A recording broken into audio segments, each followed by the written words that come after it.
শীতলা বাকীয়ে দলে বলে আহি পেলাই যেনেকৈ সুন্দৰ এটা ৰাজনৈতিক পৰিৱেশ দেখিবলৈ পোৱা গৈছে, সেইটোৱেই দেখা যায় যে BPF দলক এই শীতলা অঞ্চলৰ BPF দলক যেনেকৈ স্থান দিছে ৰাইজে, সেইটো আপোনালোকৰ মুখত চাই পেলাই ক'ব পাৰে।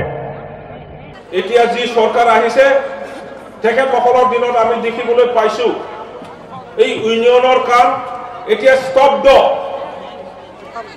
কমপ্লিটলি স্তব্ধ হৈ আছে। নতুন কলেজ নিৰ্মাণ কৰা আমি দেখিবলৈ পোৱা নাই। নতুন ইউনিভাৰ্চিটি, মেডিকেল কলেজ, কিবা কিবি কলেজৰ কথাটো বাদ দিয়ক। আমাৰ দিনত BPF দলে আন্দোলনো কৰিছিল, আমি মেমৰেণ্ডাম দিছিল প্ৰাইম মিনিষ্টাৰক, হোম মিনিষ্টাৰক, আমাৰ ভাৰতৰ শিক্ষা মন্ত্ৰীক, যে আমাৰ কোকৰাঝাৰ বা BTC অঞ্চলতো IIT নিৰ্মাণ হ'ব লাগে, IIM নিৰ্মাণ হ'ব লাগে। আমাৰ চৰকাৰ যদি থাকিলহেঁতেন এতিয়ালৈকে এইবোৰ কাম নিশ্চয় আগুৱাই গ'ল হয়। হাগ্ৰামা মহিলাৰী দেৱক তেখেতৰ নেতৃত্বত আমি কোকৰাঝাৰৰ যি ইউনিভাৰ্চিটি বনাব পাৰিলো, ইয়াৰ দ্বাৰা সমগ্ৰ অঞ্চলৰ ল'ৰা ছোৱালী আজি MA আৰু PhD ডিগ্ৰী পাবলৈ সক্ষম হৈছে। বড়োসকলে যদি অকল বড়োসকলৰ চিন্তা কৰে, ৰাজবংশীসকলে যদি অকল ৰাজবংশীসকলৰ চিন্তা কৰে, বঙালীসকলে যদি অকল বঙালীৰ চিন্তা কৰে, তেতিয়াহ'লে আমি ডিভাইডেড হৈ থাকিম। আমাৰ অঞ্চলৰ কাৰণে যি লাগে সেইটো আমি বুজিব নোৱাৰিম।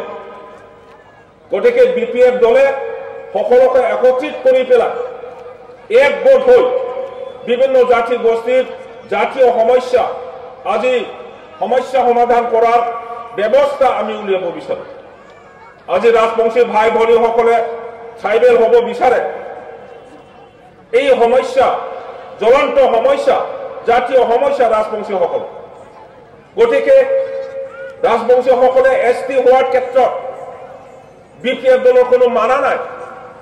হাগ্ৰামা মহিলাৰী কেতিয়াবাই তেখেতৰ শাসনৰ কালতে prime minister, home minister, Assam চৰকাৰ, ভাৰত চৰকাৰক অফিচিয়েলি লিখিতভাৱে প্ৰেৰণ কৰিছে যে ৰাজবংশী আৰু আদিবাসী ভাইসকলক অতি সোনকালে ST দি দিয়ক।